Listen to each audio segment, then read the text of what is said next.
So, okay. I'm gonna miss Fred a lot.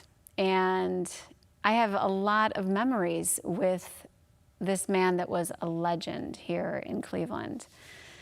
So going back, I mean, there was such a big difference between the two of us. And when I first started, I remember thinking, how is it that I get to work with this legend? I mean, literally a legend in Cleveland. And one of the most endearing things about Fred was he was by far one of the smartest people that I've ever met in my life, but had this great way of making you feel like you were equally smart. He was so kind. He was just the real deal and loved by everyone he met. I mean, I don't think I've ever come across someone that didn't have something really wonderful to say about Fred Griffith. Fred had the best laugh. So, and I hope that there is some footage here at Channel 3 from Studio 3, because we would take live phone calls or a guest would say something and Fred would just start laughing. And, you know, a lot of times like you get the raps or, you know, stop it, but not with him, because his laugh was so contagious. The whole studio would be roaring. He was just so sincere, and the laugh made me laugh, and I could almost hear it right now as I'm saying this. I loved his laugh. I loved his laugh. I loved his kindness. And we joked around all the time. Like before the show would start, we would sit in here and just, you know, together crack up. And I was always amazed at how, you know, despite the differences in age, we just clicked. Like it was like we were on equal plateau, but that again, he had such a beautiful way of, you know, making me feel like I was equivalent when in reality, I was working with this legend. And he's someone that I will always remember as such a monumental part of my career, but more importantly, my life as a friend. Because we really were friends. You know, we laughed together, we cried together. No matter what guest was on Studio 3, I mean, we had everyone from Rachel Ray to, you know, bishops and you name it.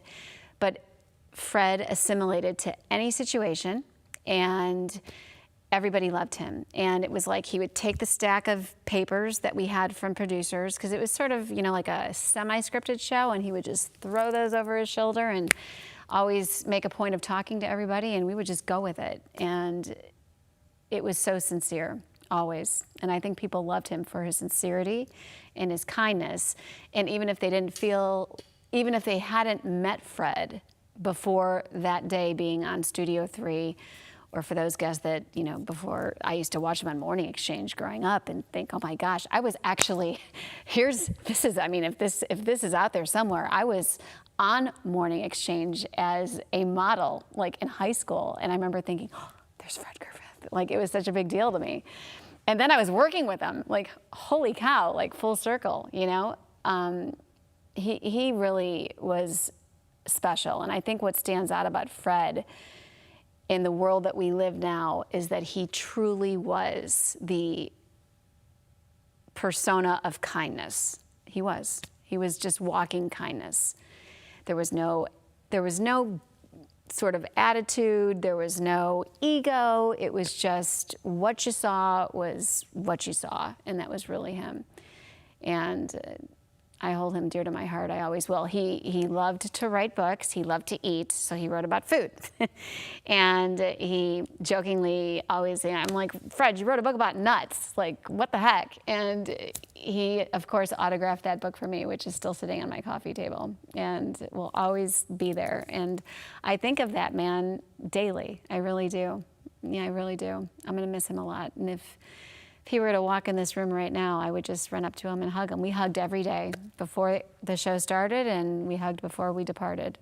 And it was always that sort of like real emotion. You know, it wasn't just work. It was more of a relationship. So I was really lucky.